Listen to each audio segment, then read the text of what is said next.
The community center's party room buzzed with laughter and the sticky sweet smell of vanilla frosting. My daughter Emma sat beside me, her feeding tube carefully secured under her purple dress. She was 5 years old, and today was her cousin Tyler's 7th birthday party. "Auntie Sarah, watch me," Tyler shouted, performing an elaborate dance move that ended with him nearly knocking over the punch bowl. My sister Jennifer caught it just in time, laughing. Emma clapped her small hands together, her eyes bright with joy.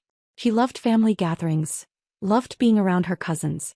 The feeding tube was something she'd had since she was 2, a necessary medical device that kept her nourished when her digestive condition made eating impossible. Her doctors at Children's Hospital had explained it countless times to our family. "All right everyone, cake time," Jennifer called out, wheeling in a massive superhero-themed cake. Emma's face lit up. She couldn't eat the cake of course, but she loved the ceremony of it all.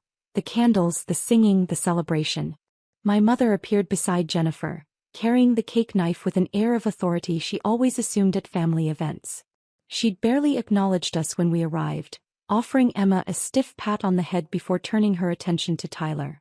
"Everyone gather round," Mom commanded. The children rushed forward, including Emma. She positioned herself carefully at the edge of the group, mindful of her tube but eager to participate in the singing. "Happy birthday to you," we all began. Tyler's face glowed in the candlelight. He made his wish and blew out all 7 candles in one breath. The room erupted in applause. "Cake time." Jennifer started cutting generous slices. My mother took over the distribution as she always did. She handed plates to Tyler first, then to my brother David's kids, then to Jennifer's other children. Emma stood patiently, her hands clasped in front of her. She knew she couldn't eat it, but we always took a slice home and I'd describe it to her in elaborate detail. It was our tradition. Mom moved through the crowd, handing out plates with theatrical flourish. She gave one to my father, to David, to Jennifer's husband, Mark. Emma waited.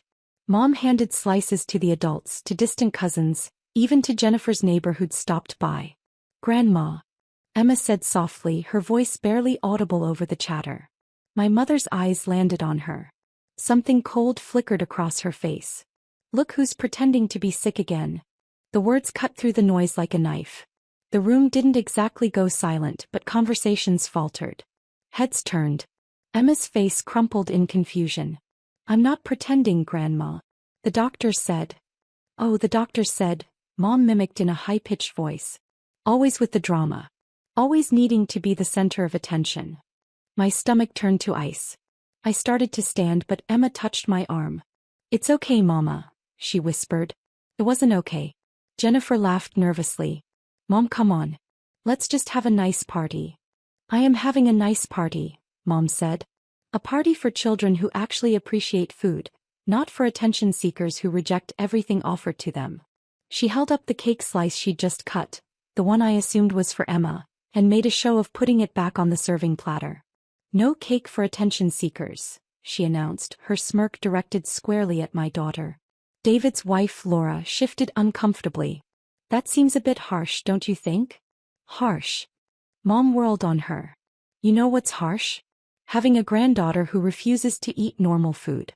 Who makes every meal about her special needs. Who turns every family gathering into a medical emergency." Emma's lower lip trembled. She was 5 years old, sitting at her cousin's birthday party, being publicly humiliated by her grandmother. "She has a diagnosed medical condition," I said quietly, fighting to keep my voice steady. "The feeding tube isn't a choice." "Everything is a choice, Sarah." Mom turned to the room, addressing everyone like she was giving a speech. "In my day, children ate what they were given. They didn't have tubes and special formulas and constant doctor appointments. They just ate." "Mom," Jennifer tried again, "maybe we should." "Should what? Cuddle her? Pretend that this is normal?" She gestured at Emma's feeding tube. "It's not normal. It's attention-seeking behavior and I won't reward it." The other children had stopped eating their cake. They stared at Emma, at me, uncertain. Tyler, sweet 7-year-old Tyler, pushed his plate toward Emma. "She can have mine, Grandma." "No." Mom's hand shot out, pulling the plate back. "She will not. This is my grandson's birthday and we're not going to let her ruin it with her dramatics." That was the moment.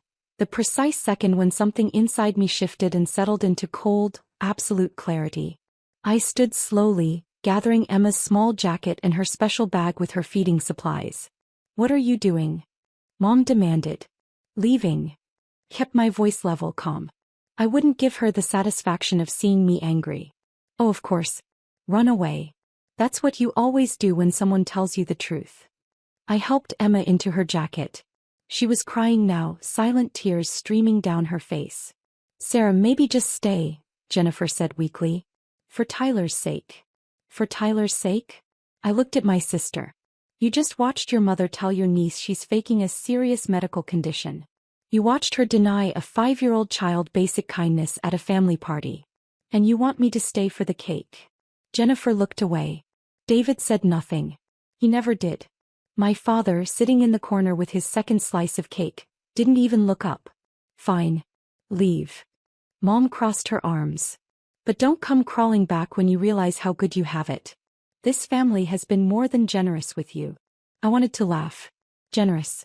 The word echoed in my head as I picked up Emma and headed for the door. In the parking lot, I buckled Emma into her car seat. She hiccuped, trying to stop crying. "Mama, why doesn't Grandma like me?" "Oh, sweetheart." I smoothed her hair. "This isn't about you. This is about Grandma not understanding something, and that's her problem, not yours." "But she said I'm pretending." "You're not pretending. You have a medical condition and your feeding tube helps you stay healthy and strong. Grandma is wrong." We drove home in silence. Emma fell asleep halfway there, exhausted from crying. That night, after I'd settled her in bed and sat in the dark living room, I pulled out my phone. First call. Daniel Martinez, the manager of the Riverside Community Center. "Daniel, it's Sarah Peterson. I need to cancel a standing rental reservation." "Oh." He sounded surprised. "Which one?" "The third Saturday of every month. The party room. It's been billed to my account for the past 3 years." Silence. Then, "Sarah, that's the booking that—" "Wait, you're the one paying for those?" "I thought it was registered to Margaret Peterson." "It is registered to her. But check your billing records. The card on file is mine." I could hear him typing. "Oh my God. You're right. Every month for 36 months. That's $4,320 total." "Yes." "Does Margaret know?" "No. And I'd like the reservation cancelled effective immediately. If she calls to book the room again, she'll need to provide her own payment method." "Understood. Sarah, I'm sorry about whatever happened." "Thank you, Daniel." Second call. Patricia Chin at First National Bank. "Patricia, it's Sarah Peterson. I need to stop an automatic payment." "Of course. Which one?" "The mortgage payment for 47 Maple Street. It's been coming from my account for the past 5 years." Another silence. "Sarah, that's your mother's property." "I'm aware. And I've been making the payments. All of them. I'd like that stopped immediately." "Are you sure?" "This will mean—" "I'm very sure. Cancel the automatic payment. If Margaret Peterson wants to continue making mortgage payments, she'll need to set up her own arrangement with the bank. This will be processed by tomorrow morning." "Perfect." I hung up and sat in the dark, feeling nothing. No satisfaction. No anger. Just a cold, clear certainty that I'd made the right choice. The call started at 8:30 the next morning. First, Jennifer. "Sarah, what did you do?" "Mom just got a call from the community center saying her reservation is canceled and she needs to pay $300 if she wants to book it again." I canceled my payment authorization. "Your payment? What are you talking about?" "I've been paying for that party room for 3 years, Jennifer. Every month. Every family birthday, every celebration. I was happy to do it when I thought I was contributing to family unity. I'm not paying for Emma to be humiliated anymore." "Sarah, that's crazy. Mom would never." "Mom didn't know I was paying. She thought the community center just gave her a good rate. But it was me. The whole time." Jennifer went quiet. Next call. David. "You need to fix this. Mom's freaking out." "Fix what?" "Whatever you did. She's calling everyone, screaming about the community center and the bank and—" "Wait, what did you do with the bank?" "I stopped paying her mortgage." "You what?" "I've been making her mortgage payments for 5 years, David. $2,300 a month. I'm done." "That's insane." Why would you even do that? Because 5 years ago she was going to lose the house. She came to me crying, said she couldn't afford the payments after Dad's medical bills. I offered to help temporarily. It never became temporary. It became permanent. And she never knew. She's going to lose the house.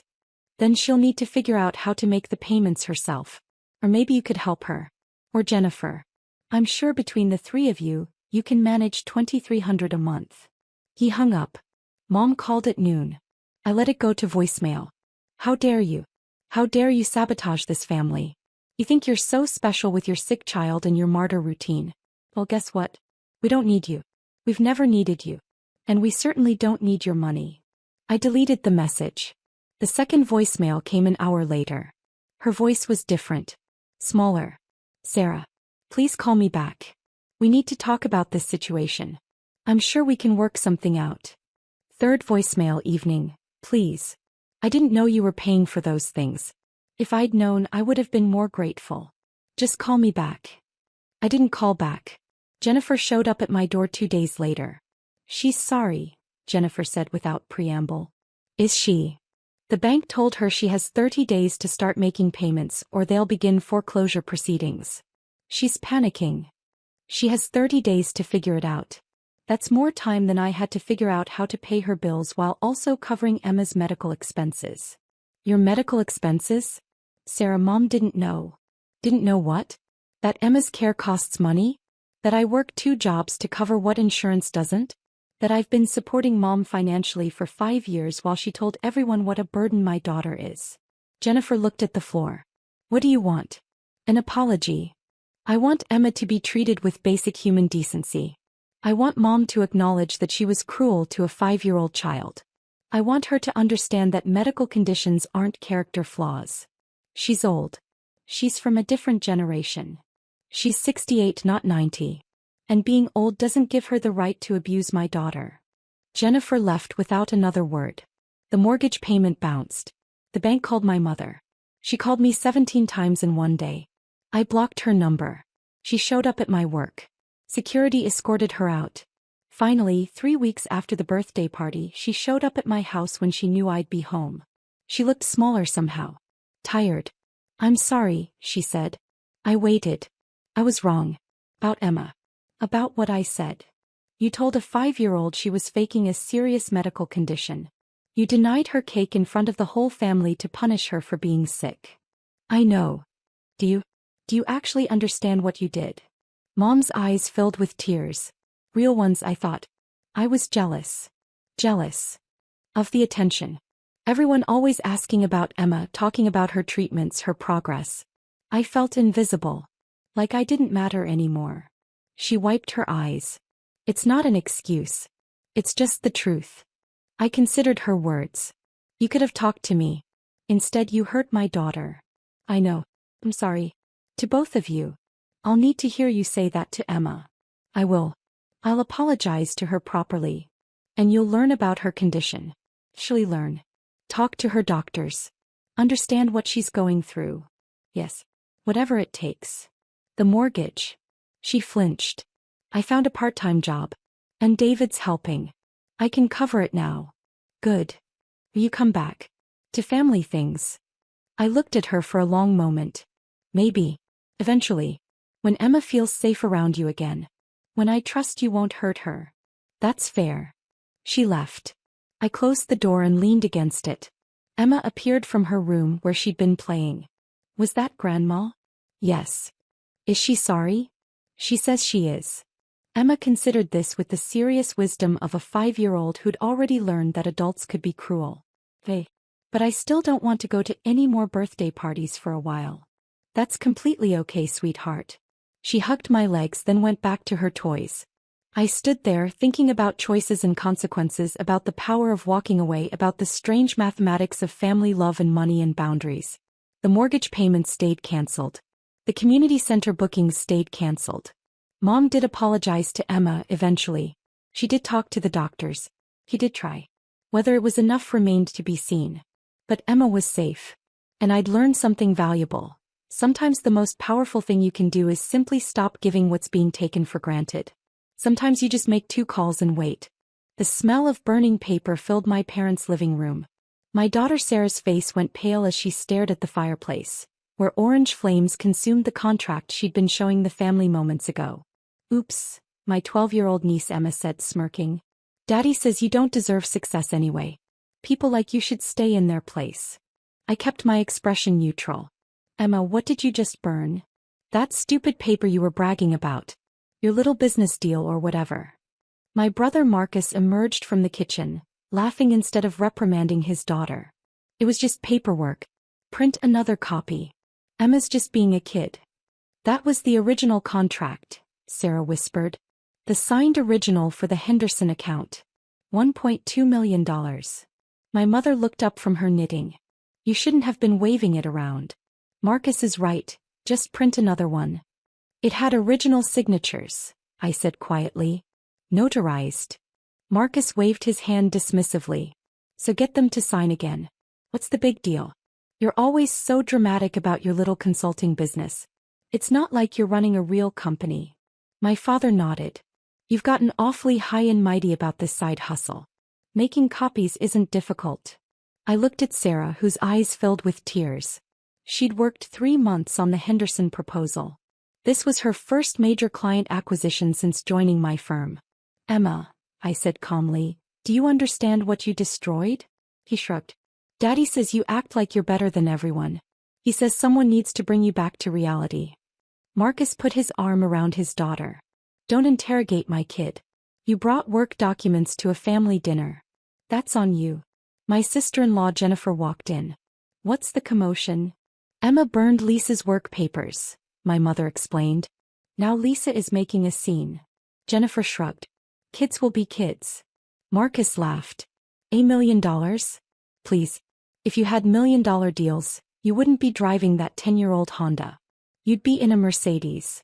"The Honda runs fine," I said. "Because you can't afford anything better," Jennifer added. "You've always exaggerated your accomplishments.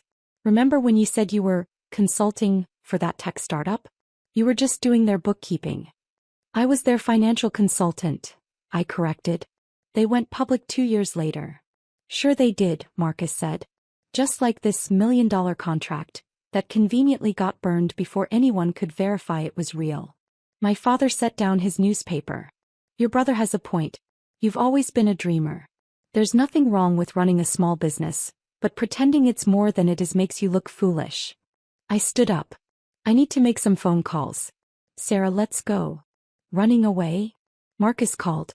"Can't handle reality?" Emma giggled. "Bye, Aunt Lisa. Sorry about your fake contract." In the car Sarah broke down. "Mom, that was months of work. The original contract is gone. Mr. Henderson's lawyers won't go through that process again." I pulled out my phone. "Give me a moment, sweetheart." The first call was to my banker, David Morrison. "Lisa, good evening."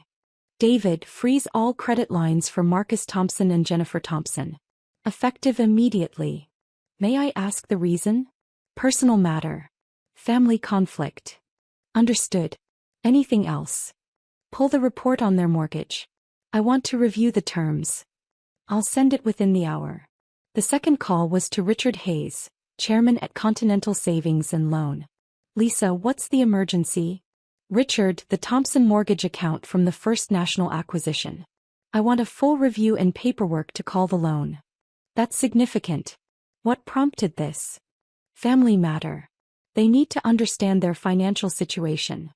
"I'll have legal prepare the documents by morning." Sarah stared at me.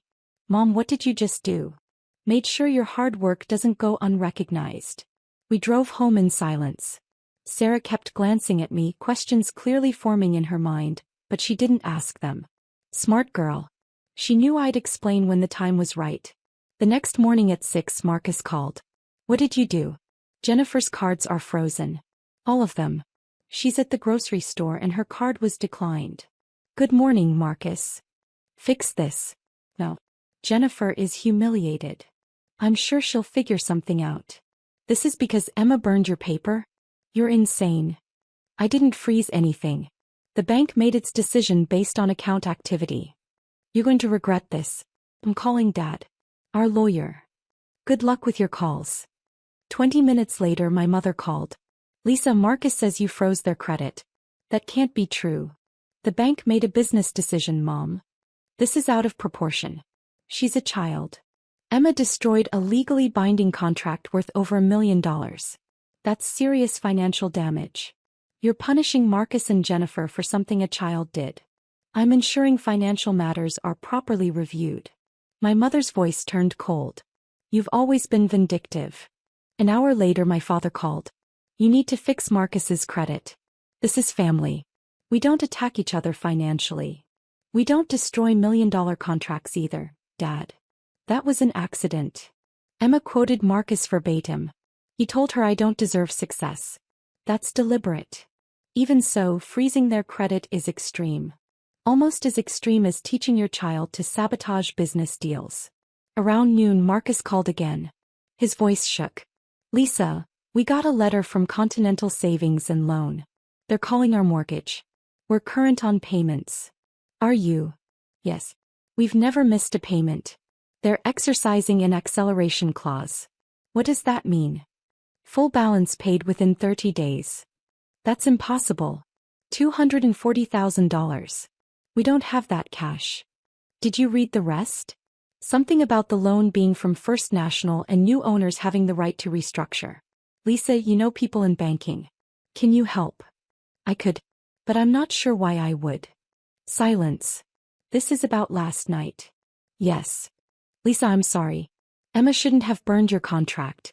I shouldn't have laughed. But this is our house. You can't take that because of one incident.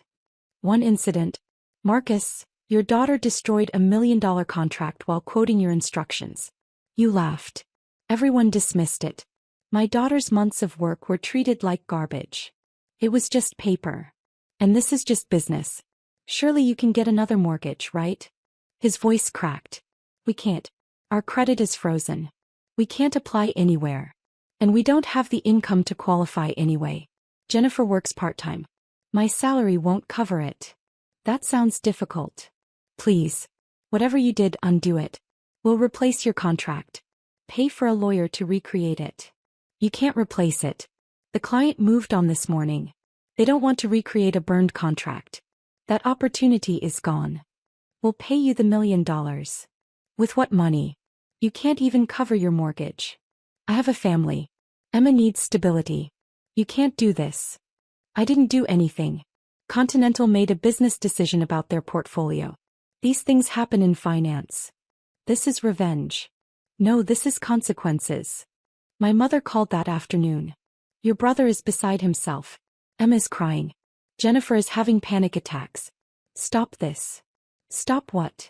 Their mortgage and credit. Marcus says you're behind it. I don't work for Continental or any credit card companies. How could I be behind their decisions? Somehow you made this happen. Did I? Or did Marcus create instability that made financial institutions review his accounts? What does that mean? Actions have consequences. Emma destroyed $1 million contract. If someone teaches their child to sabotage business deals, what else might they do? Banks don't like instability. That evening, Sarah asked, "Are you really going to take their house?" "I haven't decided." Uncle Marcus sounded desperate. "Emma's scared they'll be homeless." Emma should have thought about consequences before burning your contract. She's 12. And old enough to understand that destroying important documents is wrong. More importantly, Marcus is old enough to know better. What's going to happen? Tomorrow they'll receive options. Pay the full balance in 30 days or negotiate new terms. What kind of terms? That depends on their willingness to acknowledge what happened and the severity of Emma's actions and Marcus's encouragement. You want accountability. Exactly. The next morning, my entire family was waiting in my parents' driveway when I arrived. Marcus, Jennifer, Emma, my parents, even my younger sister who'd driven in from 2 hours away. The tension was thick enough to cut. Marcus held up the letter I'd had delivered. His hand trembled slightly. "It says here the mortgage is held by L.M. Thompson Holdings. That's you, isn't it?" For Lisa Marie." "Yes. You own our mortgage." The realization seemed to physically hit him.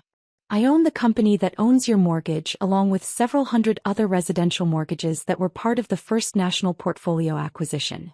Jennifer's face went pale. How long have you owned it? Since the acquisition 18 months ago. You've owned our mortgage for over a year and never told us? Her voice rose with each word. Why would I? It's a business investment. The servicing company handles all the payments and communication. I rarely look at individual accounts unless there's a reason to. Until now, Marcus said bitterly. Until you made it personal, I corrected. When you taught your daughter to destroy my business contracts and mocked my work in front of the entire family, you made it very personal indeed. My father stepped forward, trying to take control.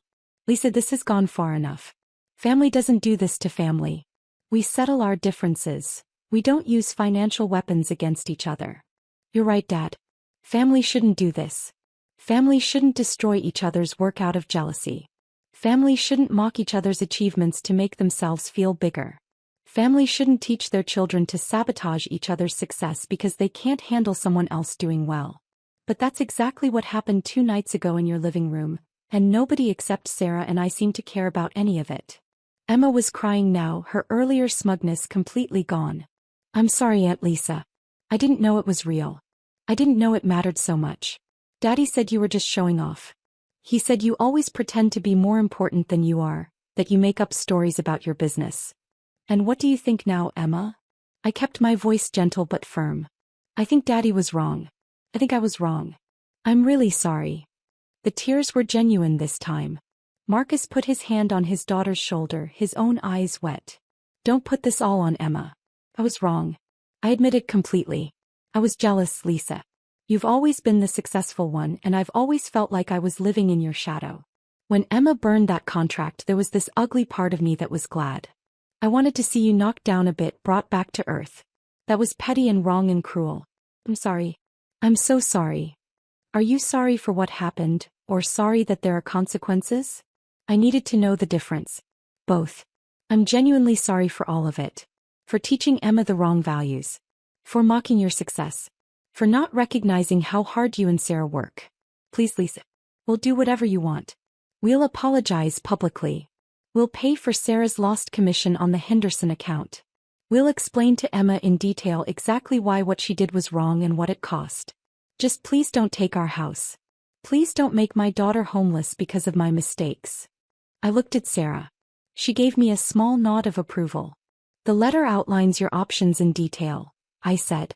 You can pay the full balance within 30 days if you can secure the funds. Or you can accept modified terms.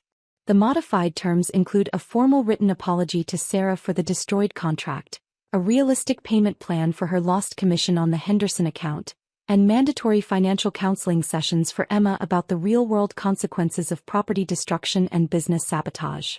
Jennifer wiped her eyes, mascara running down her cheeks. We accept. Whatever the terms are, whatever you need, we accept. We'll do all of it. There's one more condition, I said.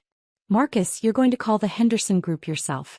You're going to explain that your daughter destroyed their contract in a moment of poor judgment, and you're going to ask them to reconsider working with Sarah. You're going to personally vouch for her professionalism, her competence, and her expertise.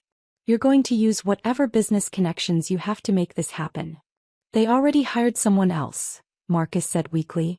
Then you'll convince them to hire Sarah too, for a different project, for additional consulting work. Use whatever leverage you have in your industry. Make it happen, Marcus.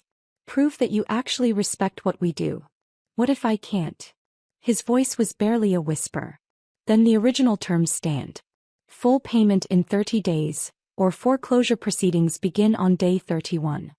Marcus nodded slowly, understanding the weight of what I was asking. I'll make it happen. I swear I will. I'll call every contact I have. I'll make this right. My mother looked absolutely shocked. You're really going to make them do all this? This seems excessive, Lisa. Yes, I'm really going to make them do all this. Because Emma needs to learn that actions have real consequences. Marcus needs to learn that tearing people down doesn't make him bigger or more successful. And all of you need to understand once and for all that my success isn't pretend. It's real. Sarah's success is real. Our work matters. And neither of us will ever again tolerate being treated like our accomplishments don't matter or can be dismissed as fantasy. 3 weeks later, Marcus called. I got Sarah a meeting with Henderson. They're considering her for a different project. A $600,000 contract. I told them she's the best in the business. Thank you, Marcus. I mean it, Lisa. She's good. I was wrong to dismiss that. I was wrong about a lot of things. I know. Are we okay? As family. We're getting there. Keep working on it. Emma sent Sarah a handwritten letter apologizing and explaining what she'd learned in her financial counseling sessions. Sarah framed it and hung it in her office. My parents still don't fully understand what happened, but they're more careful now about dismissing my work. My mother actually asked about my business last week. Real questions, not dismissive ones. As for the mortgage, I modified the terms as promised. Marcus and Jennifer make their payments on time now. They understand what's at stake.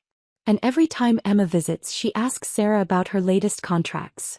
Real interest, not mockery. Sometimes people need to lose everything to understand what really matters. Sometimes family needs consequences to learn respect. The paint was already seeping through the glass frame when I walked into my parents' living room that Saturday afternoon.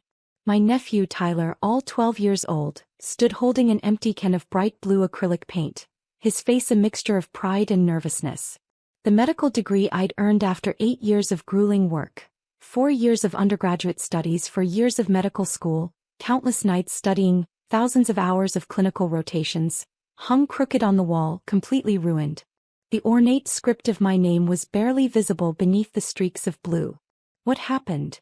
I asked calmly, setting down the bakery box I'd brought for dessert. My voice was steady though my hands wanted to shake. Tyler glanced at his father, my older brother Marcus, who leaned against the doorframe with his arms crossed and a satisfied expression on his face. Uncle Marcus said doctors are just losers who think they're better than everyone else. He said your degree doesn't mean anything. He said it was just expensive wallpaper. I turned to Marcus. He shrugged, not even bothering to hide his smirk. Come on, David. It's just a piece of paper. You can print another one for, what, $20? Besides, Tyler's right. You walk around here acting like you're something special because you went to medical school. Newsflash. You're still the same kid who couldn't make the basketball team. My mother emerged from the kitchen, wiping her hands on a towel. She glanced at the ruined diploma and sighed. Marcus, that was inappropriate. David worked hard for that. Oh please, Mom. He's a resident. He makes less than I do in sales and I didn't need 8 years of school. Face it, David made a bad investment. My father didn't even look up from his newspaper. Your brother has a point.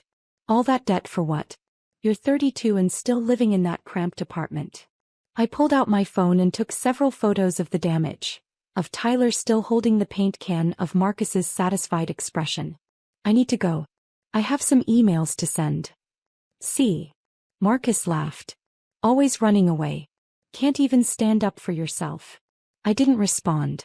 I simply walked to my car, got in and drove home. That evening I sat at my laptop and composed 2 carefully worded emails. The first went to Jennifer Hartley, Director of Human Resources at St. Catherine's Medical Center. The second went to Dr. Patricia Morrison, Chair of the Hospital Board. I attached the photos, provided a detailed account of the incident, and referenced the hospital's code of conduct policy regarding workplace harassment and professional ethics. Marcus didn't know it yet, but his sales position was at St. Catherine's Medical Center. He worked in the pharmaceutical liaison department, selling medical equipment and supplies to various departments. It was a good job with excellent commission potential.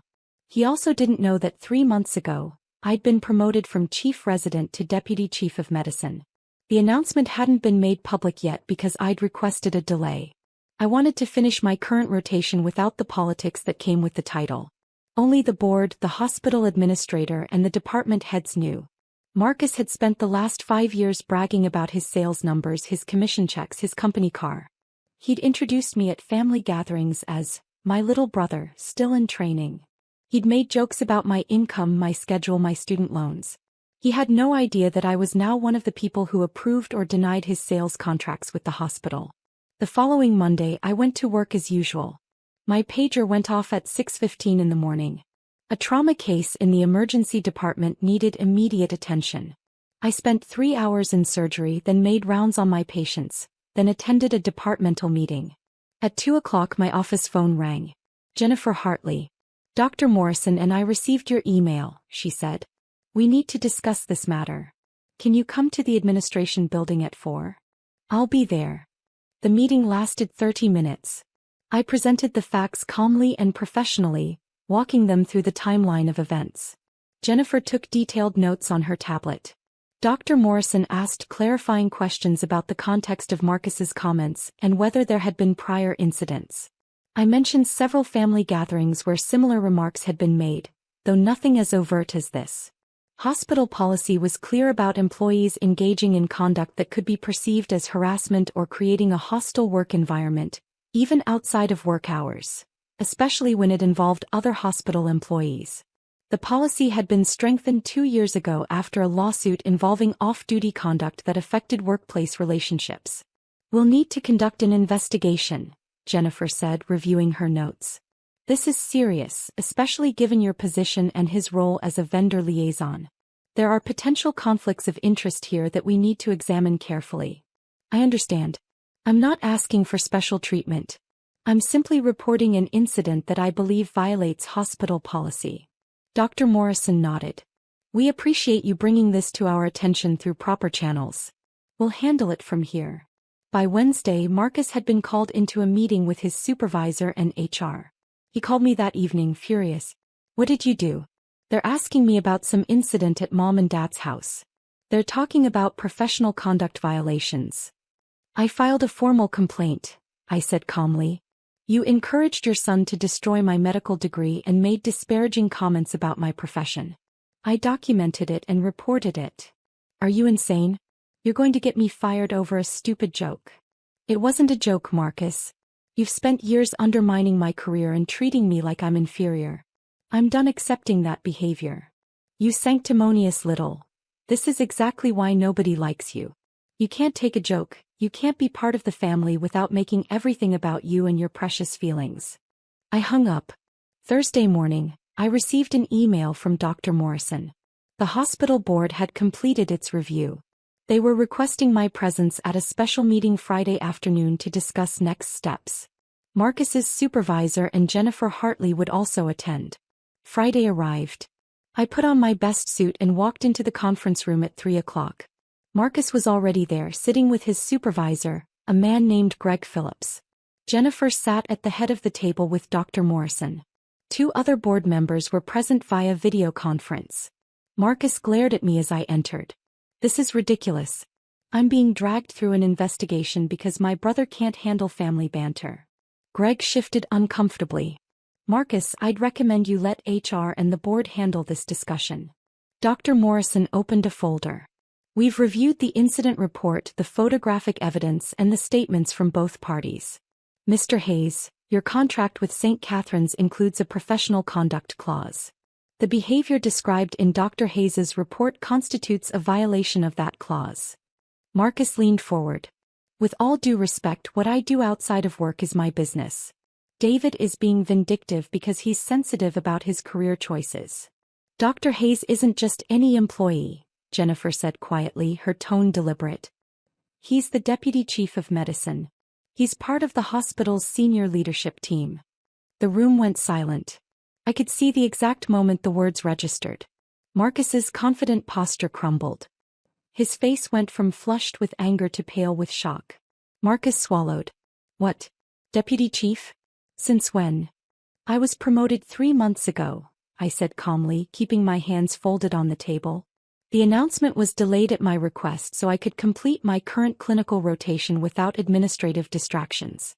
You've been making derogatory comments about my career while I've been in a senior leadership position at the same institution that employs you, the same institution that approves your sales contracts and evaluates vendor relationships. Greg closed his eyes. Marcus, why didn't you tell me your brother worked here? I didn't think it mattered. He's just a resident, I thought. Marcus stopped. Deputy Chief of Medicine? Dr. Morrison continued. The board takes professional conduct very seriously, especially when it involves senior medical staff. Your comments about Dr. Hayes's credentials and profession, made in front of a minor whom you encouraged to destroy hospital-related property, demonstrate a fundamental lack of respect for the medical professionals you're supposed to be partnering with. Hospital-related property? Marcus asked weakly. The medical degree that was destroyed belongs to a member of our senior leadership team, Jennifer explained. That makes this a matter of hospital concern, particularly given that your role requires you to work directly with our medical departments. Greg spoke up. I think we need to discuss Marcus's future with the liaison program. If he can't demonstrate respect for our medical staff, including his own brother, how can we trust him to maintain professional relationships with other physicians? Marcus turned to me. David, come on. This is going too far.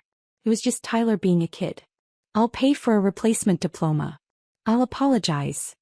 You told your 12-year-old son that doctors are losers, I said quietly. You've spent 5 years treating my career as a joke. You stood there and watched him destroy something I earned through 8 years of work and you smiled about it. This isn't about the diploma, Marcus. This is about a pattern of disrespect that I'm no longer willing to tolerate. Dr. Morrison looked at the other board members on the screen. Recommendations. One of them spoke. I move that we terminate Mr. Hayes's contract with St. Catherine's effective immediately. This behavior is incompatible with our institutional values. Seconded, the other board member said. Greg nodded slowly. I'll support that recommendation. Marcus stood up abruptly. You're firing me? Over this? You're being terminated for violating your professional conduct agreement, Jennifer said. You'll receive 2 weeks severance as outlined in your contract. Your building access will be revoked as of 5 o'clock today. Marcus looked at me desperately. David, please. I've got a mortgage. Tyler's in private school. You can't do this to me. I didn't do this to you, I said. You did this to yourself. I simply reported what happened. The vote is unanimous, Dr. Morrison announced. Mr. Hayes, your employment with St. Catherine's Medical Center is terminated. You'll need to return all hospital property and complete your exit paperwork with HR. Marcus grabbed his briefcase and stormed toward the door. He stopped and turned back to me. You're really going to destroy my career over a childhood rivalry? This isn't a rivalry, I said calmly. This is a consequence. You taught your son that disrespecting people has no price. Now he gets to learn a different lesson. After Marcus left, Greg apologized profusely. If I'd known about the family connection and his attitude toward medical staff, I never would have brought him into the liaison program. It's not your fault, I told him. He's very good at presenting a professional image when it serves him. Dr. Morrison walked me out of the conference room. I know this wasn't easy, Dr. Hayes. But the board stands behind you completely. Professional respect is foundational to everything we do here. Thank you. I just want to focus on my work. That evening my mother called. She'd heard from Marcus about what happened. David, honey, I know your brother was wrong, but did you have to get him fired? The whole family is upset. Mom, he encouraged his son to vandalize my medical degree and then mocked my entire career while I stood there. What did you expect me to do? I expected you to be the bigger person. You know how Marcus is. He's always been competitive. Being competitive doesn't excuse being cruel. And it definitely doesn't excuse teaching Tyler that behavior. My father got on the line. Your brother has a family to support. You make good money now, apparently. You'll be fine. Marcus needs that job. He should have thought about that before treating me like garbage for 5 years. I hung up before the conversation could continue. Monday morning I walked into the hospital at 6:30. My new office had been ready for 2 weeks, but I'd been avoiding the move. Today seemed like the right time. The nameplate on the door read, Dr. David Hayes, Deputy Chief of Medicine. My assistant, Margaret, had already arranged my books on the shelves and set up my computer. The ruined diploma was gone, but I'd already ordered a replacement. This one would hang in my office where it belonged. At 9 o'clock, I had my first departmental leadership meeting in my official capacity. At noon, I reviewed surgical protocols with the chief of surgery. At 3, I met with a family whose mother was in intensive care. My phone buzzed with texts from Marcus throughout the day. Angry messages, pleading messages, messages calling me vindictive and cruel. I blocked his number. By the end of the week, the hospital had issued a formal announcement about my promotion. Congratulations poured in from colleagues, former professors, and friends from medical school. Some people were surprised I'd kept it quiet for so long. The truth was simple. I'd wanted to prove myself in the role before dealing with the politics of the title. I wanted to make sure I earned respect through my work, not through my position. Marcus had assumed I was still struggling, still junior, still less successful than him. He'd built his ego on that assumption. He was wrong. 2 weeks later, I received a letter from Tyler. It was handwritten, clearly written under duress, apologizing for ruining my diploma. There was a postscript in different handwriting, Marcus's writing. I hope you're happy. We had to pull Tyler from private school. I didn't respond. I framed the letter and hung it next to my new diploma, not as a trophy but as a reminder. Some people spend their lives tearing others down to feel bigger. Some people enable that behavior because it's easier than confronting it. And some people, like me, eventually decide that being the bigger person doesn't mean accepting disrespect. It means holding people accountable for their choices. Marcus taught Tyler that actions have no consequences. I taught him something different. Whether Tyler learns that lesson or not isn't my responsibility anymore. I have patients to care for, a department to help lead, and a career I'm proud of. The paint-stained diploma is gone. But the work it represented? That's still here. That's still mine. And nobody can take that away. The notification lit up my phone during Marcus's graduation ceremony. I was sitting in the third row watching my son walk across the stage to receive his engineering degree with honors. 4 years of late nights, scholarship applications, and watching him work 2 jobs to afford textbooks had led to this moment. He'd graduated summa cum laude, landed a position at a prestigious tech firm, and done it all while I worked double shifts to help him avoid crushing student debt. The auditorium was packed with proud parents, grandparents, and siblings. I'd invited my family 6 weeks ago. Dad said he had a business conflict. Mom said she wasn't feeling well. Victoria mentioned something about her kids' activities. David never responded at all. I glanced at the screen. The family group chat was active. Booked our Paris flights for next week. Celebrating the family's success stories. No room for the disappointments this time. My sister Victoria had posted it. Within seconds the responses poured in. Finally, a trip without dead weight, Mom wrote. Achievement deserves recognition. Failure doesn't get a seat at the table, added my brother David. Dad's message was simple, family winners only. I stared at the screen. Marcus was shaking hands with the dean, his smile visible even from where I sat. The dean was saying something to him, probably congratulating him on his thesis. My phone buzzed again. Sarah, we know you're reading this. Stay home where you belong. I typed back, enjoy your trip. Then I turned my phone to silent and watched my son receive his diploma. The ceremony ended an hour later. Marcus found me in the crowd, his graduation cap tilted sideways, his face flushed with excitement. Mom, I did it. You absolutely did. I hugged him tight. I'm so proud of you. The whole family coming to dinner tonight? I hesitated. They had other plans. But this is about you, not them. His smile faltered slightly, but he recovered. You're right. Let's celebrate anyway. We went to his favorite restaurant, just the 2 of us. While Marcus talked about his job offer at a tech firm in Seattle, I made a decision. That night, after dropping him at his apartment, I sat in my car and pulled out my phone. I opened my banking app and navigated to the business accounts. Harrison Manufacturing had 7 different accounts under my control. Payroll processing, vendor payments, corporate expense cards, operating capital, emergency reserves, executive bonuses, and the marketing budget. My finger hovered over the screen for a moment. Then I made the call.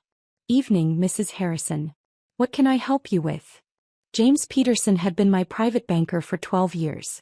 He'd helped me restructure the accounts after grandmother died, set up the discrete payment systems that kept the family afloat, and never once questioned why I wanted my ownership kept quiet. James, I need to freeze all operational accounts for Harrison Manufacturing. Effective immediately. There was a pause. All of them? That's the payroll account, the vendor payments, the corporate cards. All of them. May I ask why? I'm exercising my authority as primary account holder and majority shareholder. No transactions should process until I authorize them personally. Understood. I'll need your verbal confirmation code. I provided it. How long until this takes effect? It's already done. The system updates in real time. The corporate cards will decline on the next attempted transaction. Any pending payments will be held for your review. Payroll is scheduled for Friday. Do you want that to process? I thought about it. The factory workers, the office staff. the people who actually made the business run, didn't deserve to suffer because my family was cruel. Payroll processes normally for all non-executive employees. Executive salaries require my approval. I'll flag those accounts. Anything else? Send me a detailed report of all transactions from the past 6 months. I want to see exactly what they've been spending. I'll have that to you by tomorrow morning. Thank you, James. I hung up and drove home. The house felt quiet. I made tea and sat in the kitchen thinking about the past 15 years. When Dad had his first heart attack, I was the one who paid the hospital bills, $240,000 for the surgery, ICU stay and rehabilitation. Insurance covered some of it but not enough. When the manufacturing plant nearly went under during the recession, I liquidated my investments to keep it afloat, $800,000 to cover payroll for 6 months while orders dried up. When Mom needed her hip replacement, when Victoria's husband left her with 3 kids and no savings, when David's restaurant failed, I covered it all. Victoria's divorce legal fees, $65,000. Her mortgage payments while she got back on her feet, 3 years at $4,000 per month. David's failed restaurant debts, $190,000. Mom's medical procedures over the years, another $300,000 easily. They never asked where the money came from. They assumed Dad had it handled or that the business was doing better than it was. I never corrected them. I just kept the accounts current, kept the paychecks flowing, kept the lights on. The truth was simpler than they realized. When grandmother died, she left everything to me. Not the house or the jewelry, those went to Mom. She left me her shares in Harrison Manufacturing, 68% of the company that bore our family name. Grandmother had watched me carefully over the years. How I handled money, how I worked, how I treated people. She saw something in me that the rest of the family missed. The week before she died, she called me to her bedside. "They take you for granted," she said. "They always have. But you're the only one who understands what it means to build something. I'm giving you the power to protect yourself. Use it wisely." I never told anyone. I signed the documents, filed the paperwork, and quietly became the majority owner of the business that employed my father, brother, and sister. I became the person who controlled the bank accounts they all drew from. And I never said a word. My phone started buzzing 3 days later.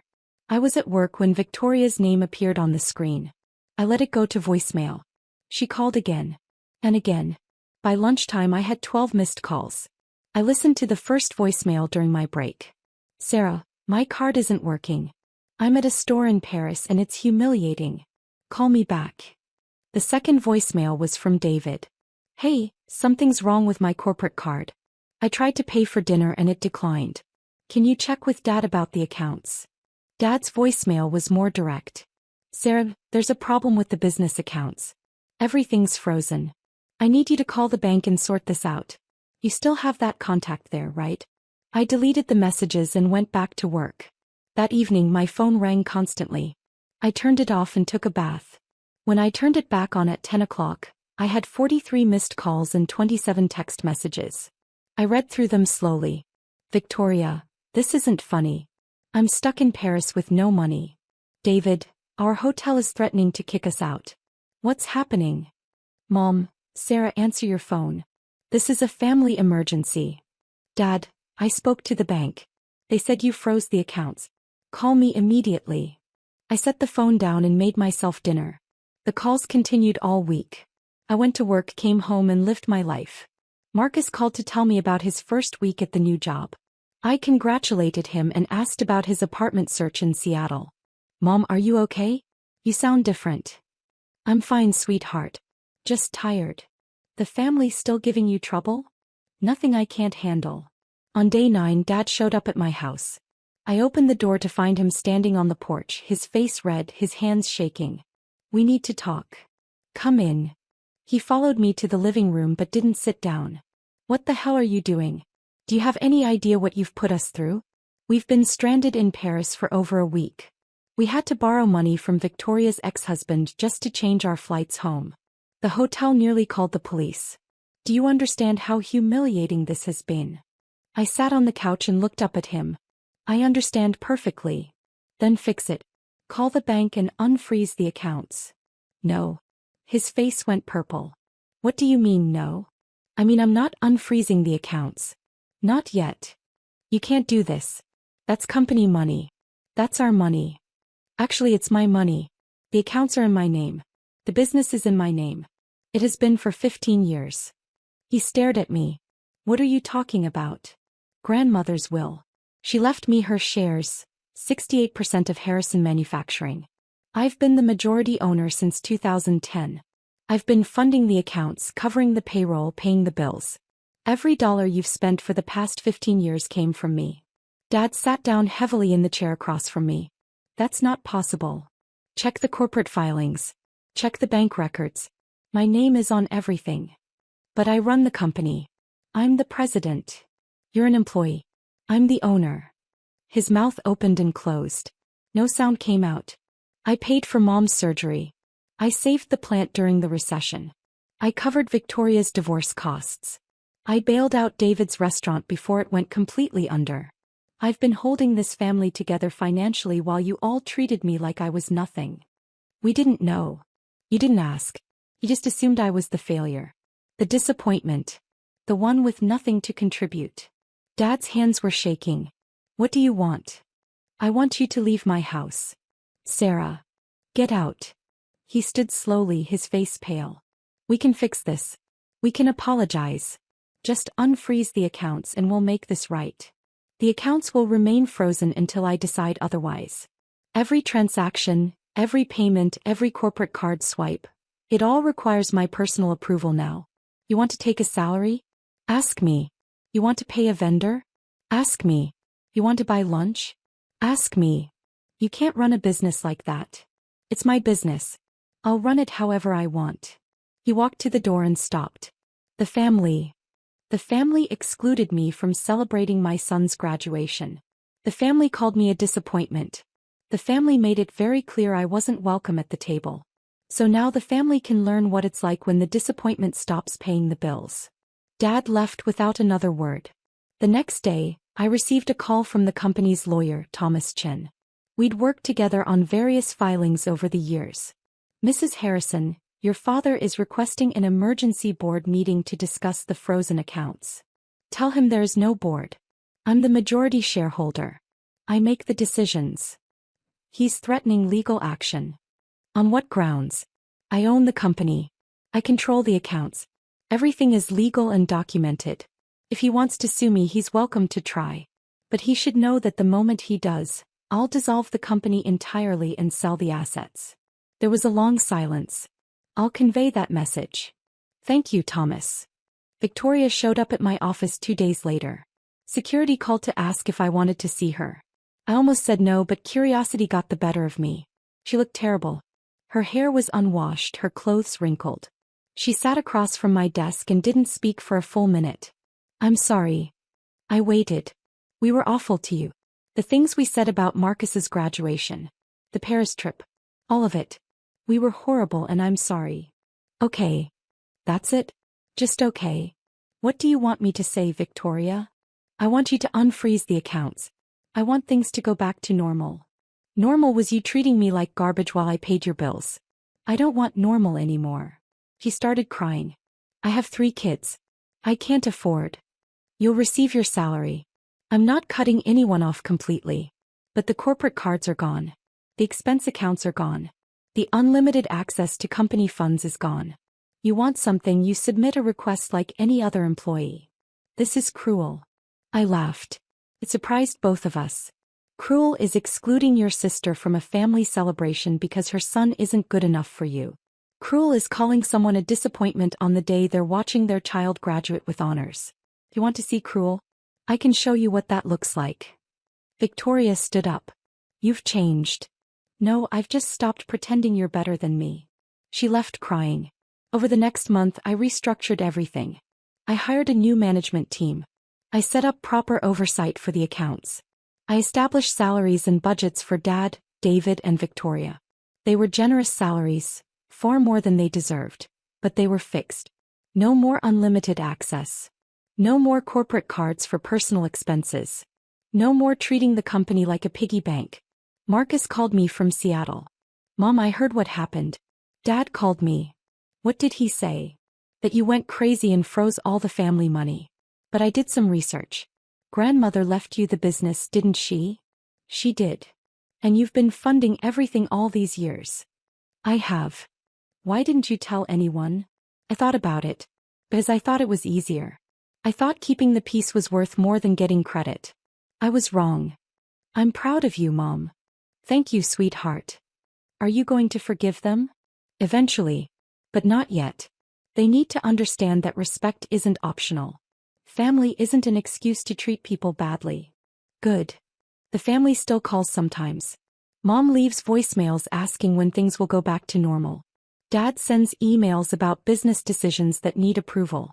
Victoria texts about the kids and how hard everything is. I respond when I feel like it. I approve what makes sense. I've started saying no. Last week I booked a trip to Italy. Just me. 2 weeks in Tuscany, staying at small hotels, eating at local restaurants, seeing the art I've always wanted to see. I posted a picture from the plane. Celebrating life. No room for people who made me feel small. The family group chat was very quiet after that. I'm okay with quiet. Celebrating our gifted children. My aunt bragged from the beach resort.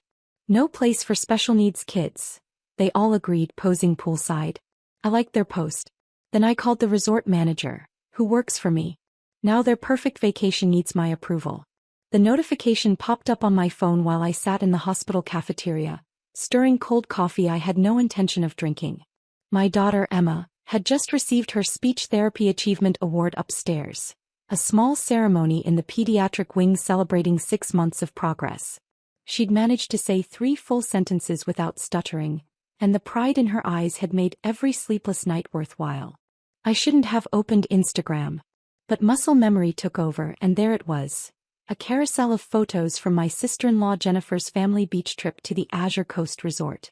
12 adults, 15 children, all smiling under palm trees and posing by an infinity pool that seemed to spill into the ocean. Every single member of my extended family was there. Except us. The first photo showed Jennifer raising a champagne glass, surrounded by my husband's brothers and their wives. The caption read, "Annual family getaway with our exceptional children. So blessed to celebrate their achievements together." I scrolled through the images. My nephew holding a soccer trophy. My niece displaying a perfect report card. Another cousin's son with a science fair medal. The comments section overflowed with congratulations and heart emojis. Then I reached the group photo. Everyone arranged on the beach at sunset. Children in matching white outfits. Adults in coordinated pastels. At the bottom Jennifer had written, "Our tradition continues. A week celebrating excellence with the kids who make us proud. No distractions, no drama, just pure family joy." My hands trembled slightly. Emma and I weren't just excluded. We were erased. I clicked on my mother-in-law's comment. This is what family should be. Quality time with quality people. Some gatherings are meant for those who can truly appreciate them. My sister-in-law Amanda had added, "Agreed. It's important to create environments where everyone can shine. Can't have that energy brought down, you know?" The coffee tasted like ash. I set down my phone and looked out the window at the parking lot, trying to steady my breathing. Emma was upstairs with her speech therapist, probably showing off her award to anyone who would listen. She'd worked so hard, practiced every single day, cried through the frustrations and celebrated the tiniest victories. And her own family couldn't be bothered to acknowledge it. My phone buzzed with a text from Jennifer. "Hope you're not upset about the trip. We kept it small this year. Plus, you know how chaotic these things get. Didn't think Emma would enjoy all the noise and activities. We were really doing you a favor." I read it 3 times. Each word carefully chosen to sound considerate while delivering a blade between the ribs. Another text followed. "The resort is amazing though. Probably too sophisticated for kids who need special attention. Everything here is very fast-paced and stimulating. You understand." I understood perfectly. I opened my photos and found a picture from that morning. Emma in her dress, holding her certificate, beaming at the camera. Her speech therapist had called her our star student. The hospital staff had given her a standing ovation. I posted it to my Instagram with a simple caption. "So proud of this warrior. 6 months of speech therapy, and today she gave a speech that brought everyone to tears. True excellence comes in many forms." Within minutes, likes started appearing. Friends, colleagues, people who actually knew my daughter. Then I saw it. Jennifer had liked the post. The audacity made me laugh. A sharp sound that startled the elderly man at the next table. I pulled up my contacts and scrolled to a name I rarely called. Marcus Chin, general manager of Azure Coast Resort. We'd gone to business school together, back before I'd built my investment portfolio, before I'd quietly acquired controlling interest in 3 luxury properties along the coast, including Azure Coast. Most people didn't know about my investments. I'd kept them separate from family discussions, using my maiden name for business. My husband knew, but he traveled constantly for work and rarely engaged with his family's gossip. After his mother had made one too many comments about me being just a stay-at-home mom, I'd stopped sharing my professional life entirely. Let them think what they wanted. I had nothing to prove. Till now. Marcus, it's Diana, I said when he picked up. I need you to pull up a reservation for me. Last name Thompson, checked in yesterday. I heard typing on the other end. Got it. Jennifer Thompson, party of 27. Presidential suite and 4 adjoining ocean view rooms. They've booked the private beach pavilion for the week and made dinner reservations at our signature restaurant every night. What's the total cost looking like? Currently at $48,000 for the week. They've added spa packages and water sports activities. Could easily hit 60 by checkout. I did the mental math. Jennifer's husband was a dentist. Comfortable but not wealthy. My brother-in-law worked in sales. They'd probably pooled resources for this trip, maybe even asked the family to contribute. All that money to celebrate excluding my daughter. I want you to upgrade them, I said. Marcus paused. Upgrade. To the Royal Villa. The one with the private pool and personal chef. Complimentary. On the house. Diana, that's a $15,000 per night accommodation. I'm aware. I want them to have the absolute best experience for the next 3 days. Premium everything. Make them feel like royalty. Another pause. Marcus had worked with me long enough to know I didn't make random decisions. And after 3 days? I'll be there. We'll discuss it then. I hung up and looked at Jennifer's Instagram again. New photos had appeared. The kids eating gelato, the adults toasting at dinner. Everyone laughing, carefree, celebrating their exceptional children. I screenshotted every post. The next morning Jennifer's stories showed their upgrade. The massive villa, the private pool, champagne and strawberries waiting in their rooms. The resort manager said we were such valued guests that they wanted to give us the VIP treatment. She'd written. Feeling so blessed. My mother-in-law had posted a video tour of the villa, ending with, "This is what happens when you're classy people. They recognize quality." I spent the next 2 days preparing. I worked with my lawyer to draft specific documents. I contacted the family advocacy group I'd been funding anonymously for the past 3 years. I made phone calls and confirmed arrangements. On the 3rd day, I packed Emma's favorite swimsuit, her new award tucked safely in my carry-on, and drove us to the airport. "Where are we going, Mama?" Emma asked, her speech still careful but clear. "To the beach, sweetheart. To show some people what real excellence looks like."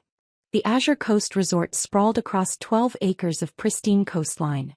I'd first invested in it 5 years ago when the original owners faced bankruptcy. My business partners and I had turned it into one of the region's most exclusive destinations. I'd visited twice before. Always quietly, always avoiding attention. Today was different. Marcus met us at the private entrance, away from the main lobby. Everything's arranged. They're all at the beach pavilion right now. Some kind of family photo session. Perfect timing. I smoothed Emma's dress and took her hand. Ready for an adventure? We walked through the resort grounds, past manicured gardens and cascading fountains. Emma gasped at the tropical flowers, stopping to examine each one. No rushing. No pressure. We took our time. The beach pavilion sat on a private stretch of sand, white curtains billowing in the ocean breeze. Through the sheer fabric I could see my entire extended family arranged for photos. A professional photographer directed them, capturing what I was sure they believed was a perfect family portrait. Without us.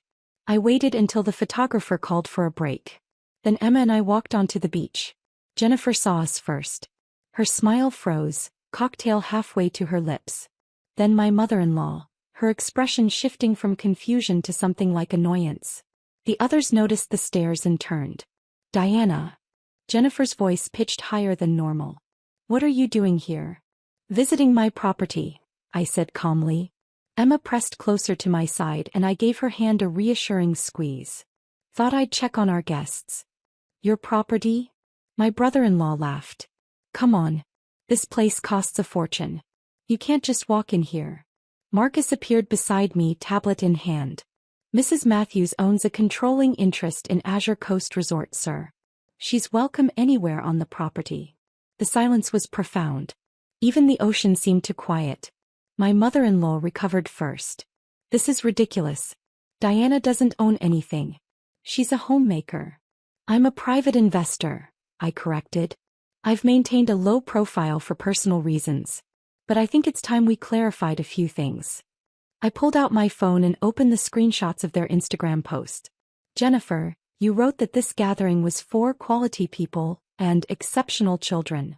Amanda, you mentioned not wanting energy brought down. Mother Patricia, you specifically stated this trip was for those who could truly appreciate it. I looked at each of them. You deliberately excluded my daughter from a family event because she has a speech delay. You celebrated your children's achievements while ignoring hers. You came to my resort, spent thousands of dollars and bragged online about excluding a 6-year-old child with special needs. Jennifer's face flushed red. It wasn't like that. We just thought. You thought my daughter wasn't good enough for your perfect family photos. I held up Emma's award certificate. This week, while you were here celebrating report cards and soccer trophies, Emma received recognition for 6 months of intensive speech therapy. She gave a speech in front of doctors and therapists. She's worked harder for her achievements than any child here. The photographer quietly packed up his equipment. Several family members couldn't meet my eyes. As the owner of this resort, I continued, I have certain standards for guests. We pride ourselves on inclusivity and family values. We've partnered with several disability advocacy organizations to ensure our property is welcoming to all children and families. Marcus pulled something up on his tablet. In fact, Mrs. Matthews has personally funded our accessibility program, adaptive water sports equipment, sensory-friendly quiet rooms, and trained staff for guests with various needs. She's donated over $200,000 to make sure every child can enjoy our resort. My mother-in-law's champagne glass slipped from her hand, shattering on the pavilion's wooden floor. Your complimentary upgrade ends today, I said. You'll be moved back to your original rooms. Additionally, I've reviewed your social media posts. The photos you've taken here will need to come down. Our resort policy explicitly prohibits guests from using our property to promote discriminatory views. You can't be serious, Jennifer whispered. I'm extremely serious. You have 2 choices. You can issue a public apology on the same platforms where you posted about perfect kids and exclusion. Acknowledge what you did, apologize to Emma specifically, and commit to better behavior. Or you can check out immediately and be permanently banned from all properties in our investment group. That's blackmail, my brother-in-law shouted. No, I said quietly. That's consequences. You wanted an environment for people who shine? My daughter shines brighter than you'll ever know. You wanted to celebrate quality? Quality is measured in character, not the absence of challenges. Emma tugged my hand. Mama, can we see the fish now? Her words were clear and confident. She'd been practicing that sentence all morning. The family stared at her, really looked at her perhaps for the first time. Yes, sweetheart. We can see the fish. I turned back to my family. You have until tomorrow morning to decide. Marcus will be in touch with the details. We walked away from the pavilion, Emma chattering about the tropical fish in the resort's aquarium. Behind us, I heard frantic whispered arguments. Someone crying, Jennifer's voice rising in panic. My phone started buzzing before we reached the main building.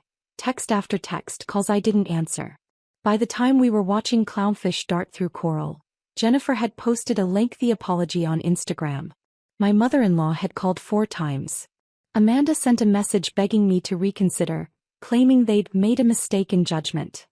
I took Emma to the children's pool where she splashed and played with other kids, her laughter ringing across the water. A little boy asked about her award certificate and she proudly told him about her speech therapy, stumbling only slightly on the bigger words. That evening, Marcus sent me a message. All posts removed. Public apologies issued. They're asking if they can stay and make amends. I watched Emma build a sandcastle on the beach, her concentration absolute, her determination fierce. This child who'd been deemed not good enough for a family vacation. This warrior who fought every day to be heard. Tell them they can stay, I replied. But they're paying full price for the original rooms. No upgrades, no special treatment. And if I see one more post, photo, or comment that excludes or demeans any child, they're banned for life. Understood. I added one more thing. Also, Emma and I will be joining the family dinner tomorrow night. They wanted a celebration of exceptional children. Time they learned what exceptional really means. Emma ran to me, covered in sand, holding a perfect spiral shell.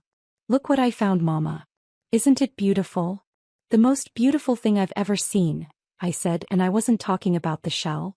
My phone buzzed with another message from Jennifer. We're so sorry. Please let us make this right. We want Emma to know we love her.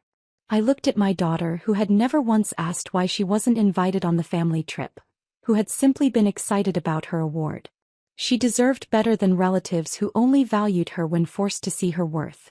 But she also deserved the chance to be included, to experience what should have been hers from the beginning. Tomorrow night, I texted back. Bring your children. It's time they met their cousin properly. Emma found another shell, then another, lining them up in careful patterns. Her focus, her creativity, her pure joy in simple discoveries. These were gifts the family had been too blind to see. They'd wanted perfect. They'd gotten real. And if they were lucky, they'd learn the difference before it was too late. The sunset painted the ocean gold and pink. Emma held my hand, her small fingers sticky with salt water and ice cream. Somewhere in the resort, my family was probably panicking, scrambling, realizing the cost of their cruelty. But here on this beach with my exceptional daughter, I felt nothing but peace. Tomorrow we'd face them together. Tonight we'd count shells, watch stars, and celebrate everything that truly mattered. Because excellence isn't about being perfect. It's about being brave enough to keep trying, kind enough to include everyone, and strong enough to stand up when others tear you down. My daughter had taught me that. And now it was time her family learned the same lesson.